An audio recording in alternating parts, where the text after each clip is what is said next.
Muchísimas gracias. Quiero agradecer al profesor Pepe Jurado su amable invitación a estar aquí con vosotros planteándome un tema que me ha dado mucho que pensar, porque, como decía antes, todo lo que tiene que ver con la identidad es un campo extremadamente escurridizo y, desde luego, es un tema central de la literatura latinoamericana. Si hay problemas para plantear la identidad de escritores andaluces, imagínense para un escritor de la frontera entre México y Estados Unidos, o para un escritor que hace su carrera literaria en el momento en el que se produce la independencia de los territorios de ultramar, ¿no? Es decir, que la identidad, de alguna manera, es el tema central de lo latinoamericano. ¿Sí? Muchísimas gracias por esta invitación, que además me ha permitido estar con dos amigos, con José María Vaz de Soto y con Rafael de Cózar, que duerme como un niño pequeño con la literatura. Hay que patentar la literatura como pastillita para apareció la bella durmiente.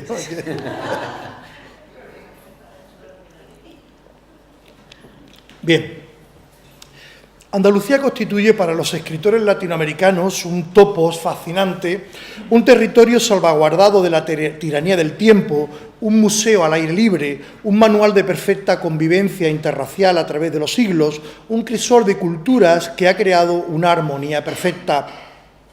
Andalucía es una evocación, un espacio insular que sobrevive entre líneas, un motor inexpugnable que bombea para la imaginación un sinfín de mitos y leyendas que la convierten por momentos en Tarsis, por momentos en Al-Ándalus, o en el Dorado peninsular, o en el Jardín de las Hespérides, o en el Macondo español.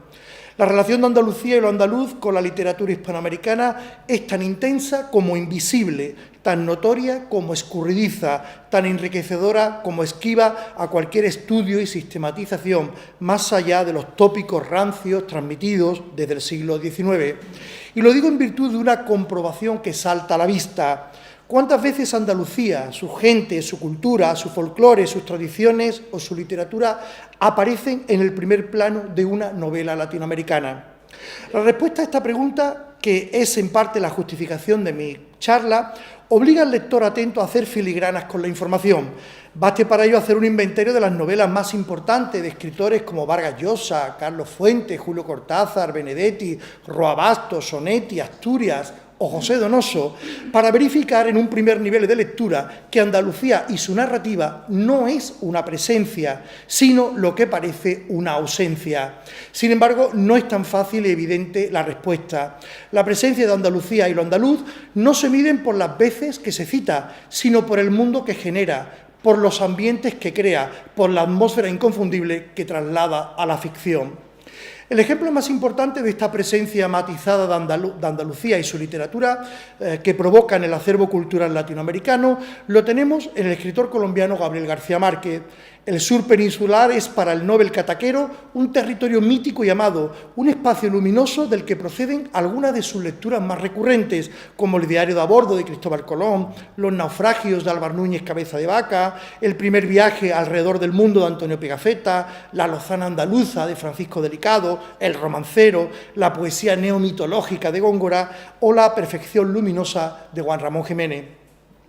Andalucía y su literatura han enamorado a un escritor como Vargas Llosa, quien se siente devoto de su cultura milenaria, de sus tradiciones y fiestas, seguidor de su tauromaquia, admirador entusiasta de su poesía, sobre todo de Caballero Bonal, de su pintura, especialmente de Pablo Picasso, entusiasta con el mundo del aceite o con la romería del Rocío, y son muchos los textos críticos del Nobel peruano donde recrea la relación de América y Andalucía. Algo parecido podría decirse del escritor mexicano Carlos Fuentes, quien ha evocado en más de una ocasión el esplendor centenario de Andalucía, su crisol de razas y culturas, su poderosa influencia en el descubrimiento y conquista de América, como aparece en su monumental ensayo El espejo enterrado. Quiero destacar el sincero homenaje que le dedica a nuestra tierra, sobre todo a Sevilla, en su novela Los años con Laura Díaz, donde se dan cita al rector republicano de la Universidad de Sevilla, así como el doloroso mundo del llamado exilio mexicano, con dos figuras centrales, el poeta malagueño Emilio Prados y el sevillano Luis Cernuda. Este entusiasmo por Andalucía y su literatura no es nuevo, sino que se ha convertido en una constante a lo largo de los 2 últimos siglos de vida republicana en los países de ultramar. A modo de ejemplo, voy a recordar dos casos emblemáticos muy poco conocidos, como son los protagonizados por el uruguayo Carlos Reiles y el argentino Roberto Alt a principios del siglo XX y que de alguna manera va a conectar con el boom sobre el que me voy a centrar en unos minutos. La fascinación y el magnetismo por Andalucía y por España, claro,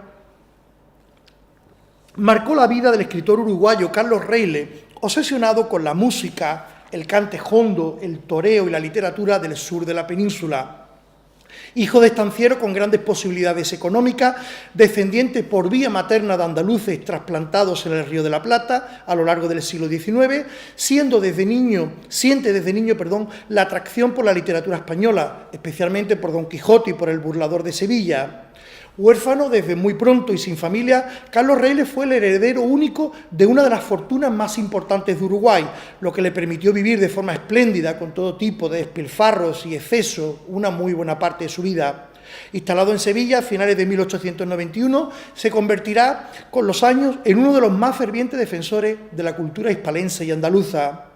Reiles siempre tiene presente el embrujo de la ciudad, los círculos mágicos de los que habla, lo que lo lleva por rincones insospechados, de belleza milenaria, hasta las tabernas y los tablaos flamencos de la época, en donde se siente como un testigo privilegiado, capaz de penetrar en el alma de la región, más allá de los aspavientos y remilgos del turista convencional. Dice en ese primer texto que tienen ahí: el toreo y su ambiente, el cante jondo y su atmósfera, el baile flamenco y su paisaje, la devoción y su dardo místico, la saeta, símbolo del sentimiento religioso, son manifestaciones máximas, aunque recónditas y humildes, de un estilo de vida personalísima, los 4 puntos cardinales de la sensibilidad autóctona de un pueblo. La ciudad, sobre todo el casco antiguo y el barrio de Triana, se ofrecen al escritor testigo como un inmenso espectáculo al aire libre. La Giralda, la Torre del Oro, los Reales Alcázares, los Jardines de Murillo, amén del río que lo cautiva y le trae nostalgias de su propio Río de la Plata y que constituyen la materia prima de su novela El embrujo de Sevilla, publicada en 1922. El embrujo de Sevilla recrea el año 1898 con la pérdida de los 3 territorios de ultramar aplazados desde comienzos de siglo: Cuba, Puerto Rico y Filipinas. Pero más allá del trasfondo histórico y el desmoronamiento irreversible del Imperio Español, la gran protagonista de la novela es una ciudad de embrujo y embrujada, ciudad de la pasión, de la sangre, de toreros, bailaoras y cantaores, ciudad semanasantera donde resuenan las saetas desde sus balcones, topos marcados por la sensualidad bárbara, los contrastes barrocos, la gracia morisca, el duende gitano y el machismo lacerante de sus hombres. Es evidente que su visión de Sevilla y de Andalucía resulta muy discutible por costumbrista y alimentadora de molestos tópicos, quizá porque Reiles no supo trascender estas marcas identitarias andaluzas hacia una proyección más universal. No menos sorprendente resulta la relación del segundo escritor, Roberto Alt, el otro gran narrador y dramaturgo argentino de los años 30, coetáneo de Borges y renovador de la mejor narrativa que antecede al boom de los años 60 con el mundo andaluz. A mediados de los años 30, Roberto Alt, hijo de padre alemán y madre italiana, viajó a la península como corresponsal del diario El Mundo de Buenos Aires, que no tiene nada que ver con el de los papeles de Bárcenas de aquí, ¿no? A diferencia de tantos viajeros e intelectuales procedentes de Hispanoamérica, Alt no entra a la península por el norte, procedente de París, como era habitual, sino por el sur, y estará por España desde el 14 de febrero de 1935 hasta el 22 de mayo del año siguiente, en plenas convulsiones políticas que derivarían en el golpe de Estado franquista. En ese periodo escribe un total de 220 notas que publica en El Mundo bajo el título de Aguafuertes españolas y que dan buena cuenta de sus desplazamientos por Cádiz, Barbate, Vejer de la Frontera, Sevilla, Granada, Algeciras, Málaga, Jerez, antes de dirigir sus pasos hacia la zona norte de la península. En las notas o aguafuertes andaluzas que nos interesan hay una mirada penetrante sobre la realidad, más allá del pintoresquismo propio del viajero occidental o del turista impresionable. Alt se entremezcla con la gente del pueblo, habla con ellos, se identifica con sus problemas, ausculta la difícil situación política que vive en un ambiente prebélico de fatales consecuencias. Queda maravillado con la belleza del paisaje andaluz, con la majestuosidad de sus monumentos y la calidez de sus gentes, pero no menos sorprendente le parecen la pobreza y la miseria que certifica a cada paso, los campesinos arremolinados en las plazas de los pueblos a la espera de la llamada del señorito. Las iglesias, las fiestas religiosas, el contraste entre el mundo sagrado y el profano, los desniveles sociales, las tensiones políticas, el enconamiento y el encanallamiento de la vida cotidiana llaman su atención y lo convierten, por desgracia, en un testigo privilegiado del inminente desastre bélico. Alt se detiene en cada pueblecito que encuentra en su camino mientras viaja en tren y de todos ellos escribe algo con su máquina portátil y toma fotos con su recién estrenada cámara Kodak, huyendo siempre de la mirada frívola, del paisajismo exótico y ramplón, rechazando siempre lo que él llama las pamplinas arqueológicas, mientras que en los muros de cada monumento se apiña multitud de niños famélicos, llenos de piojos y sabañones, en busca de unas monedas o un mendrugo de pan. Su intención, como deja escrito al salir de Buenos Aires, es, cito, recorrer para convivir con el pueblo y las masas de sus ciudadanos. Recorreré aldeas y villorrios a pie, en mulo o en camionetas. Veré con mis ojos, meteré la nariz y la cabeza y los pies y las manos y todo el cuerpo dentro de aquello. Fin de la cita. Nada más llegar a Cádiz, un parroquiano le comenta al novelista argentino eso que vamos a leer, que es el texto de Roberto Alt, el número 1. ¿Ha visto usted la plaza de Topete y de las Flores, la puerta de tierra y la magnífica vista que desde allí se contempla? La calle de San Rafael, la Alameda, vamos, Cádiz es la bendición de Dios, para ciudad bonita esta. Y Alt le responde que es el texto siguiente. Mi estimado amigo, todo lo que usted me dice se encuentra en el tomo 10, página 320 de la Enciclopedia Espasa. Mis lectores en la Argentina esperan otra cosa. Están hartos de tarjetas postales bonitamente iluminadas. Hábleme usted de lo que hay de humano en este lugar, de lo triste y de lo alegre, del sufrir de las gentes. Allá en la Argentina, que es un pedazo de España, quieren saber de estas cosas. Su método es infalible. Huir en todo momento del color local, relacionarse con todos los estratos sociales, especialmente los populares, pernoctar en casas de familia, en fondas y hoteluchos donde no faltan las pulgas ni las chinches. Comprobar en sus propias carnes ese mundo alegre, ingenioso y dicharachero que esconde entre los pliegues de la risa una tonelada de sumisión y sufrimiento. En sus notas, Roberto Alt parece estar obsesionado con huir de la imagen tópica y típica de la Andalucía más costumbrista y hipertrofiada, llena de penitentes, panderetas, gitanos, cantaores, toreros y un sinfín de pícaros y truhanes de pelaje variopinto, tal y como habían inmortalizado los viajeros europeos e hispanoamericanos desde el siglo XIX. Alt se empapa de la realidad andaluza, estudia y analiza con paciencia de picapedrero sus oficios más dispares, desde la vendimia hasta la pesca del atún en las playas de Barbate. Revisa con rigor antropológico todo lo que tiene que ver con las fiestas y tradiciones populares, la Semana Santa, las cruces de mayo, las reuniones flamencas, las tertulias al caer la tarde, obviando los grandes nombres de la época, como si en su mirada de viajero no tuvieran lugar figuras rutilantes de nuestra cultura, sino la gente más sencilla, lejos de los oropeles y los altares mediáticos de la época. Ahora bien, ¿cómo se produce esa relación entre los narradores andaluces y el llamado boom latinoamericano? Como sabemos, el boom se articuló como un movimiento literario y comercial, con una amplia proyección política, en un momento en que España, llena de sotanas y kepis militares, olía todavía al alcanfor y neftalina, y entre sus creadores se repetía de forma machacona los postulados del realismo social. Se produjo, además, en un momento en que las relaciones con las repúblicas latinoamericanas pasaban por una coyuntura difícil, enturbiada más si cabe por la presencia muy incómoda para las huestes franquistas de los exiliados españoles, quienes llevaban años alimentando la nostalgia de un regreso que en muchos casos no llegó a producirse para vergüenza de nuestra memoria histórica. Desde la cultura rancia y mesetera de la España nacional católica hubo un silencio deliberado para ningunear el ciclón literario que se estaba gestando en la otra orilla de nuestro océano común. Silencio reforzado, aún más si cabe, por una censura feroz que atacaba a dentelladas cualquier conato de libertad que tuviera su origen allende los mares. De hecho, muchos poemas de Pablo Neruda o las poesías completas de César Vallejo circularon por la península en ediciones clandestinas, de mano en mano, como un antídoto necesario frente a la barbarie franquista. Desde principios de los años 60, y coincidiendo con un levísimo aperturismo del régimen, entraron en España revistas y suplementos procedentes de Hispanoamérica que sirvieron para tomarle el pulso a la nueva literatura.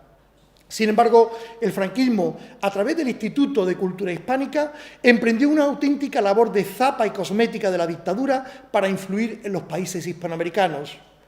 La recepción de la narrativa no fue solo muy tardía y cribada por los eficaces censores, sino que además vino acompañada de otros retrasos llamativos, como los de la poesía o los del ensayismo. Todo ello como el dibujo descarnado de una situación de aislamiento internacional en el que se desconocían e ignoraban a los escritores latinoamericanos y se planteaba la incomunicación cultural como el correlato necesario al autarquismo económico. Cuando la proyección y el triunfo editorial de los latinoamericanos se hizo imparable, la crítica habló de mafia, de secta, de tribu, no siempre con buenas intenciones, y la cosa fue tan generalizada que el propio escritor Juan Benet llegó a decir que la novela latinoamericana era un género. Es evidente que en su recepción hubo confusión estética y cronológica. Se conoció antes a Vargas Llosa que a Borges, a pesar de la diferencia de edad. Antes a Néstor Sánchez que a Miguel Ángel Asturias, a pesar de la diferencia de calidad. Lo hispanoamericano se veía entonces, en la década de los 60, como algo lejano, exótico, tropical incluso, lo que les valió a sus representantes el sobrenombre de bárbaros, en el sentido de extranjeros, aunque compartieran una misma lengua en su enorme diversidad. Desde el principio, el Premio de la Crítica, uno de los más prestigiosos e independientes de cuantos se conceden en este país, y que nuestro profesor y querido amigo Pepe Jurado ha formado parte de él, ni más ni menos, fue a parar a manos de narradores latinoamericanos muy superiores en talento y calidad a lo que se hacía por estos lares, generándose una incómoda asimetría entre el prestigio de los latinoamericanos y las dudas sobre el talento de los españoles. Parece lógico que ante este alud de grandes novelas, prácticamente una obra maestra cada 6 meses, aparecieran las primeras discrepancias, los primeros escozores entre quienes defendían lo propio desde un trasnochado nacionalismo literario. Así, por ejemplo, Gonzalo Torrente Ballester presumía de haber leído a James Joyce mucho antes que los escritores del boom. En cierto sentido, se instaló la preocupación de que los nuevos narradores llegados del otro lado del mundo estaban desplazando a los nacionales. Resulta evidente que la España del franquismo, descolgada de la modernidad europea, era poco propicia para la recepción y asimilación de las literaturas renovadoras y vanguardistas que se filtraban por unas fronteras mucho más permeables y porosas de lo que hubiera deseado el propio régimen, obsesionado con cerrar a cal y canto el mundo cultural español. Muchos escritores de los años 60 vieron en la narrativa hispanoamericana una forma de erosionar la parsimonia franquista y zarandear la vida cultural atrapada en el estatismo y la anemia político-social. Los clásicos y los modernos hispanoamericanos, desde el fallecido César Vallejo a un jovencísimo Vargas Llosa, suponían una modernidad que el régimen trató de combatir mientras pudo con las armas bien afiladas de la censura, la coacción, las amenazas, la represión, aunque no siempre pudo frenar su imparable influencia. A medio siglo del estallido del boom, resulta innegable que este llegó para quedarse, sus autores, sus obras, sus técnicas, sus mundos narrativos, contribuyendo de forma decisiva a aliviar el mortero ideológico del franquismo que vio en su heterodoxia estética y en su transgresión técnica una forma de herejía política que venía a socavar los cimientos del régimen. Hablo ahora de la generación de los narraluces y lo he titulado Una discusión tan andaluza como bizantina, ¿no?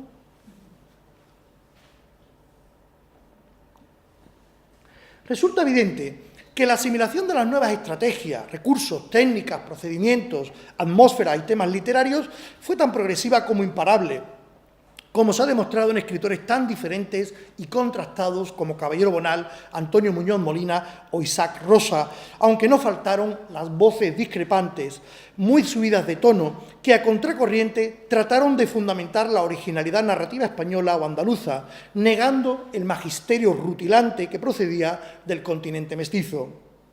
Quiero destacar la actitud despierta, generosa y chisporroteante de un escritor emblemático de Cádiz, Fernando Quiñones, quien en un artículo publicado en el diario ABC, en una fecha simbólica, un 14 de abril de 1966, después de analizar los complejos coloniales visibles en el tejido cultural hispanoamericano, hacía la siguiente observación que tienen ahí en ese texto de la fotocopia. Hispanoamérica, podríamos resumir, no cree del todo en su propia literatura porque se sabe joven y en formación. Es una actitud paternalista la que adopta Quiñones, ¿no?, en plena adolescencia cultural. Sin embargo, esto que por otra parte es cierto, no puede contar más que la evidencia de una literatura continental de primer orden, ya en el 66, y todavía no se ha publicado 100 años de soledad.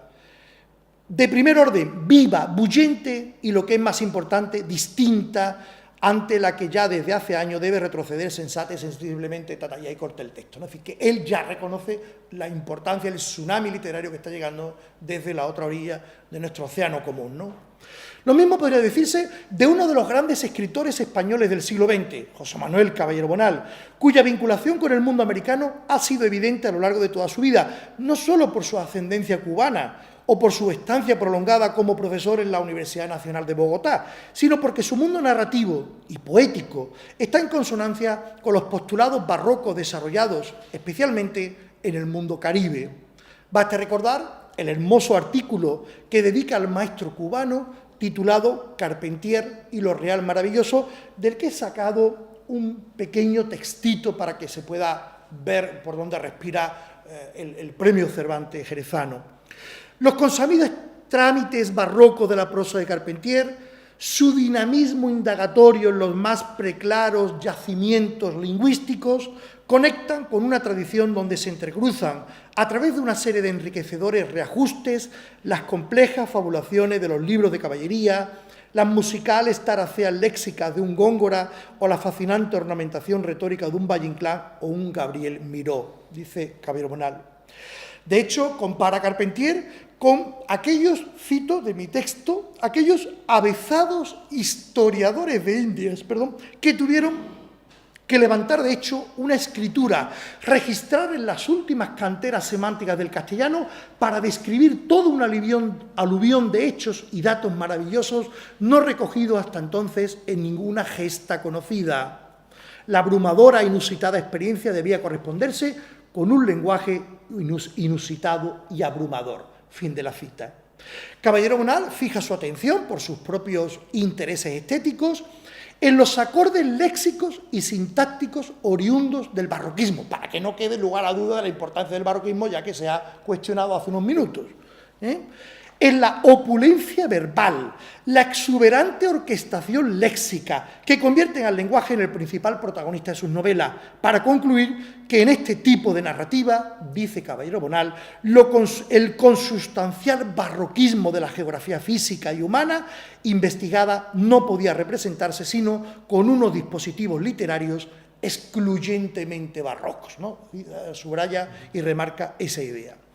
Otro de nuestros grandes narradores, el jienense Antonio Muñoz Molina, ha mostrado de manera reverencial y sin tapujos su admiración sin fisuras por uno de las figuras claves de la literatura transatlántica, el escritor uruguayo Juan Carlos Onetti, convertido con el paso de los años en un escritor de culto, creador obtuso, difícil y oscuro, fabulador angustioso que toca temas y asuntos que revelan el lado más cruel del ser humano. Fascinado con la idea del mal, Onetti ha creado una extraordinaria galería de perdedores, de gente miserable marcada por la indiferencia moral, que se mueve entre las sombras de la vida literaria, dejando para el lector una buena dosis de inmundicia y cochambre, donde no faltan los pervertidos, los alcohólicos, las prostitutas, los asesinos y violadores, gente frustrada que se inventa vidas interiores para paliar el efecto devastador de la implacable realidad.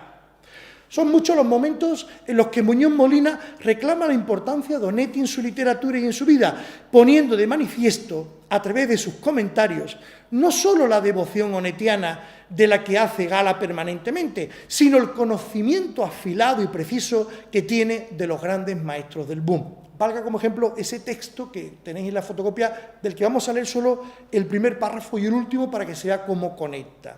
Dice: los lectores españoles se alimentaban entonces con entusiasmo y con cierta envidia de novelas escritas en el español de América, Cien años de soledad, La Casa Verde y Rayuela. Las novelas sudamericanas habían de ser torrenciales, abrumadoras en su extensión, en su complejidad y en su virtuosismo técnico, de un barroquismo entre colonial y selvático que, según el razonamiento de Carpentier, vuelve a convertirse en referencia, era la única forma de expresar la realidad de aquellos países, el llamado realismo mágico. En este panorama, Borges ya era una irregularidad, con sus argumentos cerebrales y su propensión a las ambientaciones nórdicas, con su laconismo y su ironía, tan lejanos de los arrebatos tropicales y gramaticales de Carpentier, o de las alfombras voladoras y los gitanos hechiceros de García Márquez, ¿no? Y ahí él dice que lo que le fascina de Onetti es pues, que no hay nada de eso, sino que es un estilo llano, aséptico, donde los personajes absolutamente marginales, periféricos, gente que procede del derrumbe más absoluto, se pasan los días mirando al techo y fumando e imaginando vidas interiores que son en sí mismas perversas, ¿no? En el último párrafo dice: las obras de Onetti forman parte no solo de mi herencia literaria, sino de mi propia vida. Me la han acompañado, me la han amargado, la han nutrido, me han servido para comprender lo que estaba viendo fuera de los libros, para conocer la ternura y tener miedo de la desolación, ¿no? Para que no quepa lugar a duda de la influencia que ejerce Onetti en Muñoz Molina y, por supuesto, en otros muchos escritores. Pero no todos son flores en un jardín literario donde sobran las espinas. Una de las actitudes más controvertidas y polémicas la protagonizó el escritor sevillano Alfonso Grosso a partir de una conferencia dictada el 2 de mayo de 1969 en el Club Pueblo de Madrid con el título Rómulo Gallegos, el americanismo y la novela hispanoamericana, en la que el autor hispalense, de forma inesperada, pillando a todos los asistentes por sorpresa, despotricó contra la nueva narrativa hispanoamericana por considerarla sobrevalorada, lo que estaba provocando, en su opinión, un enorme perjuicio a los narradores peninsulares, arrasando de camino con el mercado literario español a todas luces precario. Si bien no mencionó a Carpentier, sus ataques contra García Márquez o Cortázar abrieron la polémica sobre el discutible éxito de los hispanoamericanos, la fervorosa acogida de la crítica española y el desamparo en el que quedaba la ortodoxia de los escritores españoles, apegados hasta el hartazgo a un sentido ramplón del realismo social.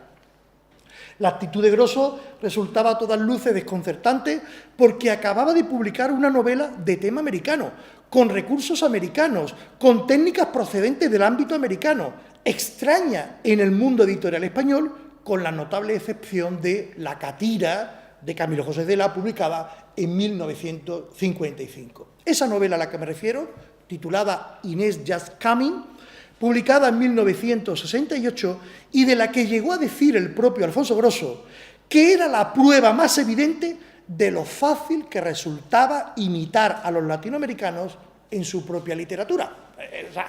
No se entiende porque saca el córner y él mismo lo remata. O sea, él mismo se está descabezando, es una cosa... Bueno, así terminó. Grosso asumió el reto de incorporar al panorama novelístico español un nuevo cronotopo narrativo de gran calado político como era la Cuba posterior a 1959, bajo la batuta de Fidel Castro, aunque la novela no consiguió la repercusión esperada, quizá por la complejidad y la densidad estructural de sus planteamientos. Alfonso Grosso viajó a Cuba en 1966 y conoció en persona a Alejo Carpentier, el gran clásico vivo hispanoamericano, muy por encima de Borges y muy por encima de Miguel Ángel Asturias, que al año siguiente le darían el premio Nobel. En Cuba, Grosso empezó a escribir Inés Just Coming y allí tomó conciencia de que el realismo social español era una fórmula agotada y, por tanto, había que prestar la máxima atención a la modernidad de América Latina. Los novelistas hispanoamericanos, particularmente Vargas Llosa, Cortázar y el propio Carpentier, estaban demostrando a los españoles que sí eran capaces de combinar la exigencia moral de la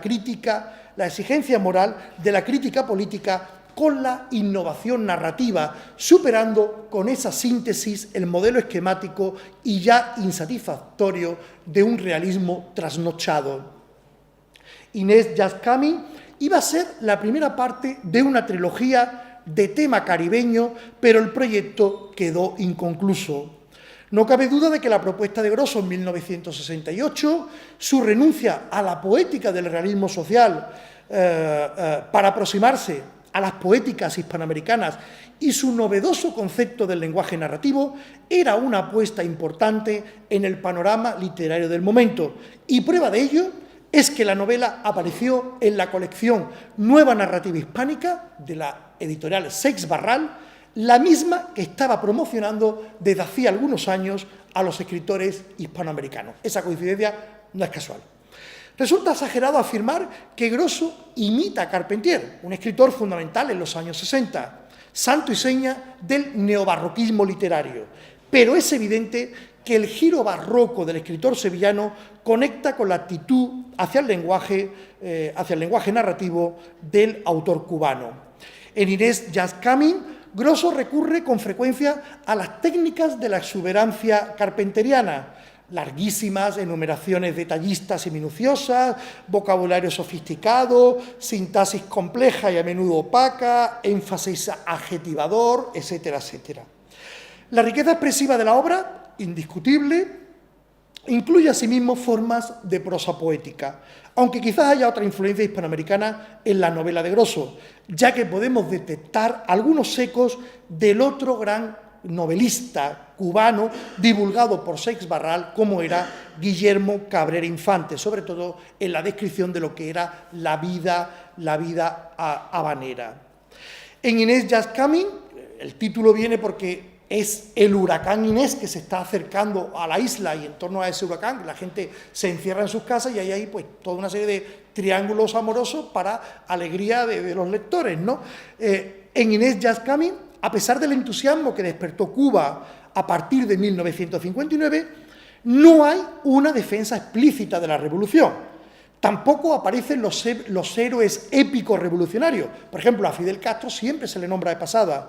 Ni tampoco aparecen los motivos habituales, la exaltación del pueblo cubano como una fuerza unánime y solidaria, la plenitud utópica caribeña y su insustituible originalidad, o la relación entre la Cuba revolucionaria y la regeneración moral de la España franquista, lo que podría explicarse, creo, por la censura o por la autocensura y el ambiente represor altamente corrosivo de finales de los años 60. Bien, voy a terminar a modo de conclusión con un epígrafe que lo he titulado El boom andaluz que nunca cesa. Fue en torno a 1970 cuando empezó a hablarse del boom de la narrativa andaluza al rebufo del boom de la narrativa hispanoamericana, que sí existió, que acababa de alcanzar su máxima expresión con la publicación en 1967 de 100 años de soledad. Esto suponía un punto de inflexión genérico de primera magnitud, puesto que Andalucía había sido tierra de grandes poetas, ya se ha dicho, y voces líricas de gran calado.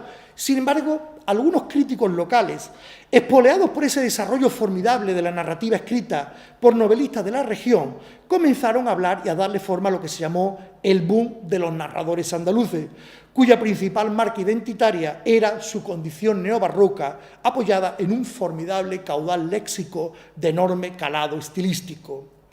En 1971, en la Estafeta Literaria de Madrid, el crítico Manuel Ríos Ruiz hacía una glosa de este fenómeno sin precedentes, registrando medio centenar de narradores de condición, calidad y pelaje muy diversos, para demostrar que no solo en el continente americano se estaba viviendo un momento de esplendor literario, sino que también en estas tierras llenas de mestizajes la narrativa alcanzaba cotas hasta entonces desconocidas. Sin embargo, de aquella ristra de nombre, medio centenar, a todas luces exagerada, otro escritor, García Viñó, que hace una edición, un libro que se llama Narradores andaluces contemporáneos, con un prólogo nefasto, ahórrenselo, dice, criticando precisamente ese listado, dice: nos encontraríamos con que el medio centenar largo quedaría reducido a Ramón Solís, Manuel Barrio, Alfonso Grosso, Antonio Prieto, Domingo Manfredi, José Luis Cuaroni, José Manuel Caballero Bonal, Vaz de Soto, que no está aquí ahora, ¿verdad?, Manuel Ferrán, quizás Aquilino Duque y yo mismo, por no hablar de otros mayores de edad como Andújar, Ayala y Manuel Halcón, todos ellos, como es fácil comprobar, anteriores al boom, se refiere al boom latinoamericano. Y concluye dinamitando la idea de un boom de los llamados narraluces, ¿no? Dice: por otro lado, si por boom se quería dar a entender éxito resonante o descubrimiento de algo, una revolución en lo formal, por ejemplo, hay que decir con toda sinceridad que no fue el caso. Sin embargo, García Viñó, cuyo prólogo es espantoso, reconocía en ese mismo prólogo que Andalucía se había convertido en el centro de una buena parte de la literatura española, como no lo había sido desde la generación del 27, gracias a sus narradores, lo que fue bautizado con un extraño e inquietante neologismo, que parece un centauro léxico, que es el de narraluces, ¿verdad? El caso, escribe García Viñó, es que en una región donde nunca hubo más que poetas, de pronto surgieron una serie de novelistas, lo cual constituye un fenómeno de sociología literaria de cierta envergadura y digno, por tanto, de llamar la atención. Fin de la cita. En resumidas cuentas, todo fue resultado, en su opinión, de la cohetería publicitaria y mercantil muy bien orquestada por las autoridades políticas, los medios de comunicación y el escaparate promocional de las primeras ferias del libro de Sevilla, con poca sustancia identitaria entre sus huestes narrativas.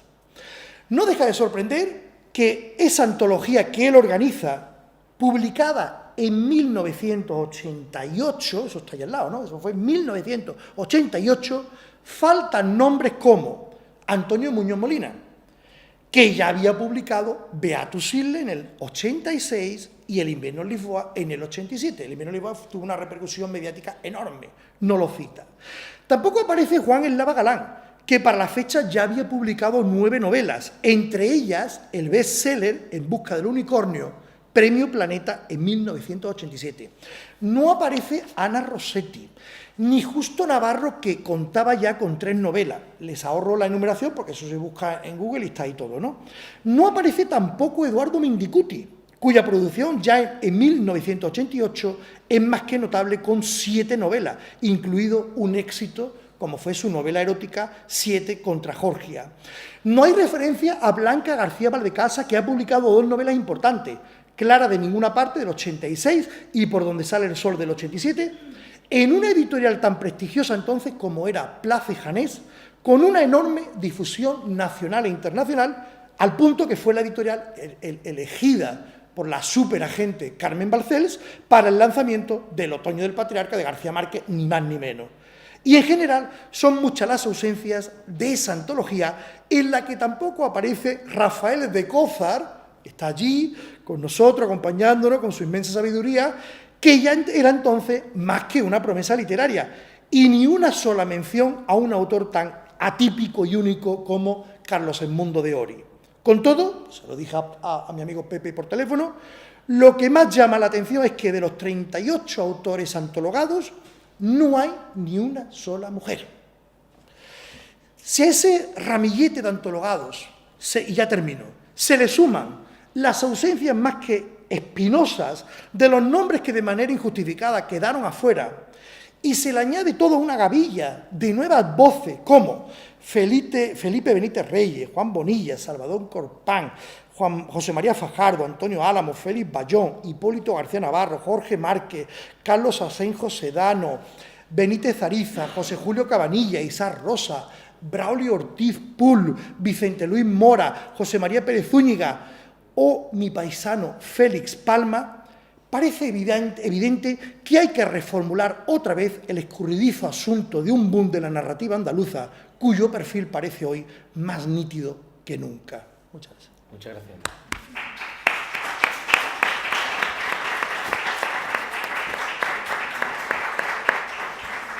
Gracias, profesor Camacho, por esta tan apasionada exposición y por demostrar el conocimiento del que yo hablaba en mi presentación de la literatura latinoamericana. ¿Queréis hacerle alguna pregunta a Camacho, por favor? Profesor de Coza. Yo lo que pienso, sobre todo ya no desde la historia de la literatura, sino desde la historia personal, yo viví todo el proceso justamente de la creación de la transición. Sabéis que la creación de la transición, más o menos, aquellos que tienen 20 años en el momento de la transición. Cada generación se suele centrar en esas fechas, es decir, desde el 68 a 75, más o menos, que tienen 20 años en ese periodo. Muchas veces a Miguel García Montero se le ha vinculado a la nuestra, ¿no? Miguel García Montero es el padre de la siguiente. Nace en el siglo XVIII, o sea, ya hay una diferencia importante de edad. Pero hablando de lo que hemos vivido, yo recuerdo que en el año 69-70, es decir, yo entré en la facultad como estudiante en el 68, en el 69 fue premio Nobel Samuel Beckett. En el 70 todos habíamos leído toda la obra de Beckett, toda. Y mira que Beckett tiene más. Y por supuesto, aunque dijéramos que sí, a veces habíamos leído la mitad, Ulises de Joyce, Virginia Woolf. Es decir, nosotros estábamos en una generación opuesta a todo lo anterior, salvo el 27. Como padres que matan, o sea, como hijos que matan a los padres, nosotros no queríamos saber nada del realismo social, del realismo testimonial, y era lógico. Cuando en el 62 se publica la novela de Chula Cuellar, de La ciudad de los perros, que coincide con el año de publicación de Martín Santos, Tiempo de silencio, ese es el tipo de literatura que nos interesaba. Lógicamente, al entrar en la facultad, te obligan a leer a gente como Cela, como Delibes, Manuel Matute. Y yo empecé a conocer, no por afición, sino por obligación, a esa generación que, como todas las generaciones, en los siglos siempre, obviamente saltan a los abuelos. Lo que resulta curioso es que en 1972, y hablo de los compañeros, conocíamos la literatura hispanoamericana entera, pero incluso con Jorge Caza, con algunos que eran menos importantes en el mundo, y seguíamos conociendo la literatura española de ese periodo. Cosa que ya digo que me parece natural. Cuando yo empecé a leer a Caballero Morán, me digo, este es latinoamericano, este es nuestro tipo. No hay que olvidar que esa misma generación llamada de medio siglo, que empieza haciendo un realismo tradicional absolutamente antiguo, por la forma de desarrollar la historia lineal, sin complicaciones de ningún tipo, esa misma generación es la que dio el cambio. Esa misma generación era de un Goytisolo que le está diciendo que la literatura solo puede ser compromiso, un Caballero Morán que te dice que es solo compromiso, Luis Goytisolo que dice del arte por el arte ni merece la regla blanca. Es la misma generación que luego tiene reivindicación del mundo de Julián, que luego tiene una evolución en los 70 hacia un tipo de novela totalmente contraria a lo que yo mismo había defendido. No fue, como se ha dicho muchas veces de nuestra generación, la que tendió hacia una literatura comprometida con el lenguaje, con las técnicas narrativas, sino la misma evolución de la generación Pero claro, antes hablaba del tema del rechazo por parte de algunos de ellos. Cuando Requena leyó 100 años de soledad, me dice: "Con este hijo de la gran puta no merece la pena seguir escribiendo". Claro, ¿qué hace? Y el cabrón mayor fue que dijo: "A partir de ahora dejo de escribir". Y es verdad que lo dejó. Cuando salió Crónica de una muerte anunciada. Pero este tío es un chulo. Es que este tío te coge y te empieza a contar el final. Y ahora está dentro de un libro de novela. Si es capaz de hacer esto, pues ya entonces está claro que está escribiendo nada. Es decir, yo no creo que tuviera una influencia la reacción del 50, sino que es muy paralela. Es que van evolucionando hacia un tipo de novela más compleja. Y una de las cosas que mañana me decía: hombre, dentro de la relación de los narradores había una diferencia fuerte. Por ejemplo, para mí, Léete bajo el volcán de Marcos Lore, que es una maravilla. O sea, algunos de nosotros ya no seguíamos a Galdós, ya no seguíamos a Baroja, seguíamos a los realistas como Faulkner y otros pasos, etc. El propio Valdo Soto ha sido siempre más partidario de Galdós o de Baroja que de estos otros. Es decir, ha sido, quizás dentro de la generación, el más tradicional, no lo digo negativamente, el más tradicional en el sentido de la novela realista contada, y aún así es barroca. Y aún así es barroca. Yo creo que lo más interesante de esta ponencia tuya, ya para empezar con el tema, esa vinculación que hay, luego el desarrollo, claro. Pero quizás sea eso, sea que hay una explosión en España que hemos olvidado. Yo he leído una tesis de 3.400 por foro. Ese tío está ahora, a ganar que no está ganando todo, pero todavía quería ampliarla. Y es un análisis a fondo de la generación de la transición en Andalucía. Pero contar con todas las revistas, todas las colecciones de poesía, estudios de cada revista, revistas incluso algunas que se hacían a ciclotil, no impresas. Y en un detallado, o sea, 30 o 40 páginas de las 450 revistas que se publican en España en ese periodo. Una locura. Pero es que luego quería hacer un estudio de los pueblos, en una cuarta parte. Aparte de para la introductoria y demás. Claro, a mí con esa tesis me di cuenta de que realmente no es una explosión de la narrativa, es una explosión de la literatura en todas las formas, como decía esta mañana, y especialmente de la narrativa, porque antes no había habido narrativa. La poesía se notó menos, pero la narrativa, como no había, pues claro, boom. Bueno, perdón. Interesante. ¿Hay alguna Bueno, otra? hay una cosa, quieres comentar? yo una cosa que en el caso, por ejemplo, de escritores como Valdo Soto, donde se reivindica a estas figuras, ¿no? Yo creo que son figuras mayores, ¿no? Los escritores del 19 son figuras, algunas son figuras rutilantes hoy, ¿no? Hoy. Por ejemplo, yo tengo el caso cercano de Chirves, que es uno de mis novelistas favoritos. Rafael Chirves reivindica en todos sus ensayos la importancia que tiene un escritor como Galdós. Claro que no hay que quedarse a lo mejor en una faceta que ya no interesa por superada, pero el cosmos, el universo que crea Galdós, ¿por qué es muy diferente? ¿Por qué vamos a pensar que es muy diferente del que crea con la familia de Snob, William Faulkner, en su Jonapataufa? ¿Por qué va a ser tan diferente, ¿no? Y yo sí creo que la distancia permite ver la silueta de las cosas, ¿no? Es una ley casi física, de la óptica, ¿no? Porque cuando uno explica, por ejemplo, en el caso de la literatura colombiana, uno explica la diferencia entre la literatura costeña, a la que pertenece García Márquez, o la literatura de la Guajira, o la literatura de la negritud, o en México se explica la literatura de la frontera. Si esas etiquetas son válidas, ¿por qué no van a ser válidas las nuestras? ¿Por qué no van a ser válidas las propias? Reflexionamos, ¿no? Nueva narrativa andaluza. Era nueva, era narrativa, y era andaluz o andaluza. Porque lo andaluz, ¿quién lo pone? El que está en contra mía. Porque lo andaluz era una forma de comer, de sentir, de amar, de pasear, de relacionarse con el sol, con el espacio, con la mesa camilla, con la religiosidad popular. El andaluz es todo eso. Y claro, puede que haya unas tendencias, ¿no? Y luego haya unas excepciones, y eso habrá que estudiarlo, pero es evidente que hubo y que hay una narrativa andaluza. Lo que pasa es que los temas tienen que cambiar. ¿cómo vas a poner a un muchacho de 30 años a escribir una novela de un patio lleno de geranios? Eso ya no existe. Eso solo existe en los corrales de Triana.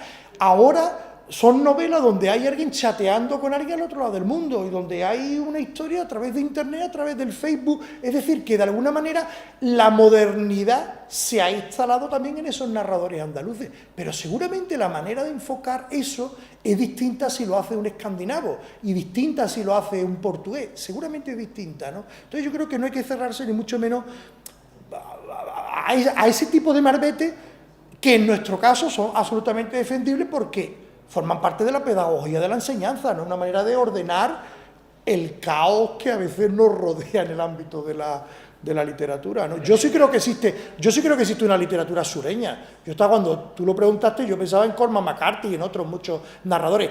Y además, no solo sureña en inglés, sino que habría que incorporar el español o el Tex-Mex en varios escritores. Por ejemplo, tan sureño como Cormac McCarthy es Yuri Herrera, o es Daniel Sada, o es cualquiera de los narradores que están escribiendo sobre Tijuana, Tampico, Chihuahua, Ciudad Juárez, etcétera, etcétera. ¿Por qué? Porque es una misma, no solo es una geografía, Macondo no es una geografía, es un estado de ánimo, ¿no? Entonces son escritores en torno a un estado de ánimo.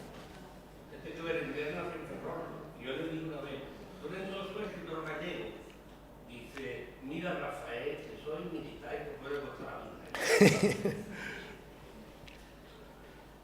está el mundo de Pablo Gómez? Sí. A lo que tú has dicho, ¿no? De que a veces es más natural de lo que Claro, hacer, claro. Si lo vemos con naturalidad, pues ya está. Pero yo detesto que a veces hay una resistencia virulenta a esa etiqueta. ¿Y por qué? O sea, yo a veces alucino, ¿no? Lees en prensa en el mundo y no les gusta nada. ¿De dónde sale esa resistencia? Porque eso está entreverado con razones políticas casi siempre. Pero además, yo creo que lo mismo que defiendo la distancia para ver la silueta de las cosas, defiendo la distancia temporal. Es que en realidad tampoco ha pasado tanto tiempo. Porque hay en el caso, por ejemplo, de Muñoz Molina, el mundo andaluz, mágina, que es mágina, ¿no? Tendríamos la mágina de Muñoz Molina, la Argónida, no es Argónida, de Odoñana de Caballero Bonal. Hay un escritor que no ha sido nombrado aquí, que murió muy joven, por problemas diabéticos, que es Francisco Rivero, ¿no? El del Año Solar, que es uno de los escritores más fascinantes que uno podía leer, que creó un territorio mítico. Él era de los Molares, de un pueblo de Sevilla muy especial, y creó un territorio mítico que se llama Matabueyes. Y este hombre dejó 2 novelas terminadas, publicadas en Alagaida, y una tercera, que el manuscrito no se ha llegado a publicar hasta donde yo sé.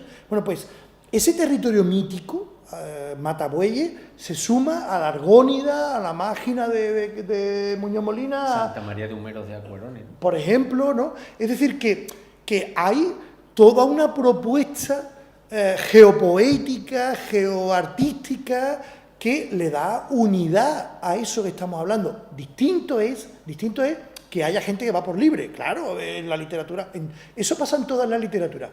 Pero lo que hay que ver es cuál va a ser el resultado de los nuevos escritores. Es que están empezando.